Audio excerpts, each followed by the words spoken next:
guys, it's Michelle with Sweet Pea Farm, and today I am checking in with you on the new year. It is 2021, and everyone seems so excited and hopeful with their big plans for what they're gonna do, and I am totally included in that genre. I am so pumped for the planning of the springtime and all the things we're gonna grow.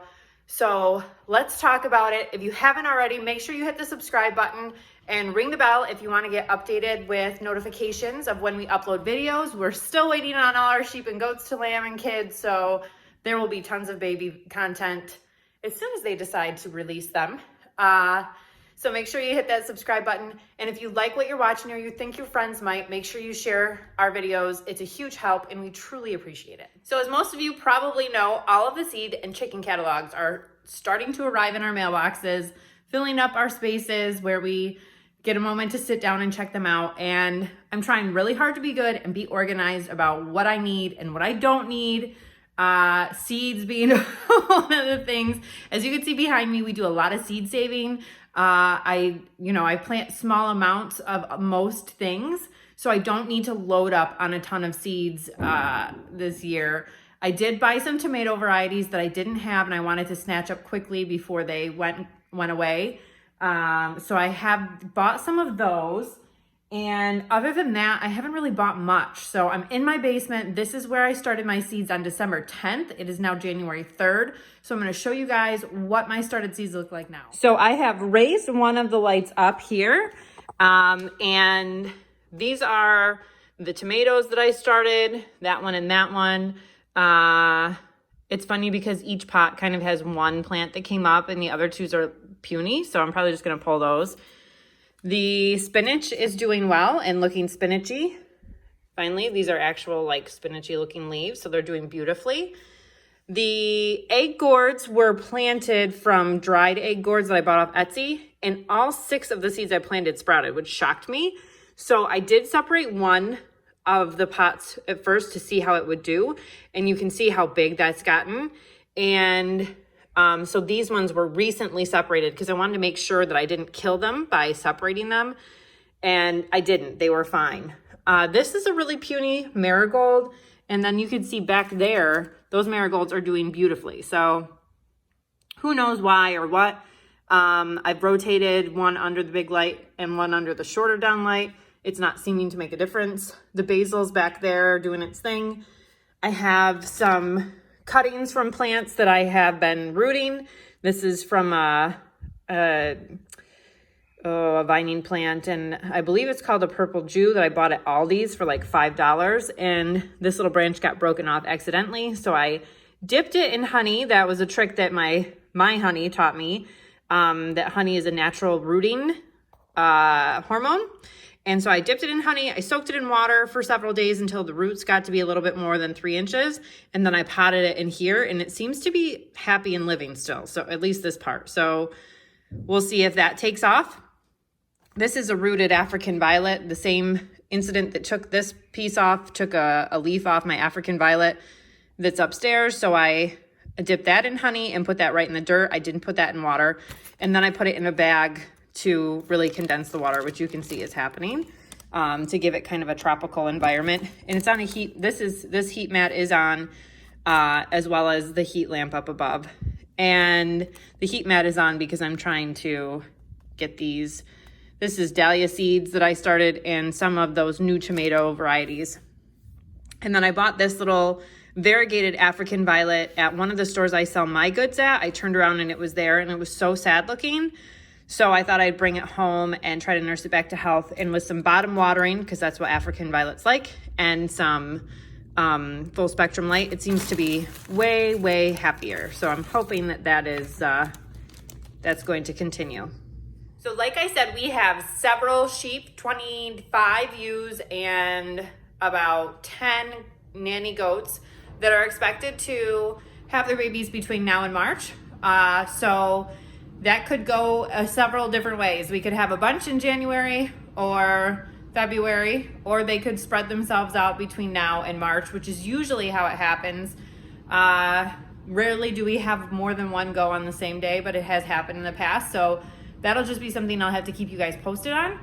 And the pigs, the two sows, Willow and Hermione, are back with our boar. They've been with him since December, so we should hopefully have some more piglets in April. We are moving to a registered, more registered lines of pigs. That's what our Ivy is, that you guys know lives in the house with us right now. And Wilbur's getting registered. So both of them will be duly registered with American Cooney Coon Pig Registry and the AKKPS, which is a privately, the society is owned by the members versus the AKPR, which is a privately owned registry. So we're going to duly register them so that our pig's lineage can be tracked, and it'll be better for us to keep records, which is really the only benefit. It is very difficult to know when people are selling purebred Cooney Coons or if they're crossing them with other things. It's hard for new people to tell, and there's been a lot of deception in Cooney Coon selling. So I don't want people to be nervous about that with me, even though I have the parents on site. People can see what they are. We don't keep any other kind of pig, so it wouldn't be any possibility for crossing, but it's just the direction we want to go in. So all our other animals are registered, our boar goats, our Southdown and Oxford sheep, so we might as well just keep with the registered situation. And so we will be phasing out the unregistered pigs and be primarily raising registered. Now that doesn't mean that they're all going to be super expensive, because several times, like this year, we had 10 piglets, and of the 10 piglets, only 3 of them were females. So we had lots of males. Several of them were not worthy to be raised to be boars, to be breeding animals. So those were sold as barrows, which would either be pets or meat animals. And that means that they're castrated males. And so those animals will be great, and they're wonderful still for those purposes, but they will not be like the higher price breeding type animals. So definitely not going to change too much around here. We had no problem selling the unregistered piglets. We still will have some unregistered piglets in the spring. It's just the direction that we're moving. So aside from getting all of the lambs and goats and pigs to be born, we are also planning to up our production of turkeys. Turkeys are an animal that we've usually had a couple of on the farm, but we've never raised them. One year we raised like a dozen for our local customers. This year we're gonna try to raise more, between 100 to 200. We've had really good reception of our farm stand, and we ran out of meat super early on in the season. So this year we're trying to diversify our offerings by offering not just lamb and goat and pork meat, but turkey as well. So turkeys are going to be something that we're going to buy in the spring and raise up on pasture, and then have processed right in time for the fall season when people are thinking about Thanksgiving and Christmas and stuff like that. So turkeys are something we plan to grow our facility with this year. I'm super excited to hear what you guys are planning to add on or do. If you're going to grow something new, we're going to try Brussels sprouts. Those are one seed that I'm going to try to start in the basement. And hopefully someone on one of my lives mentioned that they had a really good success rate with Dagan Brussels sprouts. So I'm going to check those out. We're having a lot of organization when it comes to our blog on our website, sweetpeafarmny.com. Our video content is going to be upped so that we're not just producing one video a week, but we're going to have an educational video once a week, kind of a vlogging style update video once a week, as well as our lives that we do Wednesdays at 6 p.m. Eastern Standard Time on the YouTube channel, and just lots of other fun stuff and content. People are really trying to grow their own food, and I love that, and I hope that we can be some kind of help or inspiration to be here to answer questions. So we have a huge series coming up about pigs, specifically Cooney Coon pigs, so that our buyers can have reference for information on care for their piglets and their pigs as they get older. We're going to continue our information with the sheep and goats, although we've done a lot of that content already. We're going to answer some more questions because we get a lot of questions about raising sheep specifically on our lives. And so we have a lot of great things planned. I am trying to be organized and plan those things out and make some lists and really follow through with what we're doing and having the schedule so that it's not so stressful. So I'm so grateful for you guys, and I hope you come along with us and follow along our journey. And like I said, if you think of someone that you might know that might be helped by some of this information, make sure to share our content with them. We greatly appreciate it. And now we have to go out and move some hay from the little barn to the big barn because we ran out, and it's icy and it's cold. So I'm hoping that this is not a comedic relief video of me slipping and sliding all over moving hay.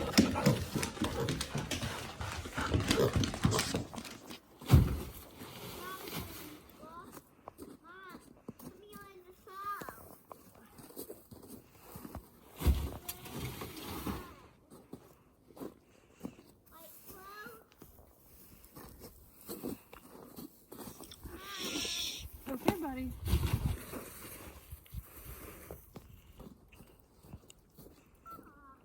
Okay. Yeah. Steady. Good.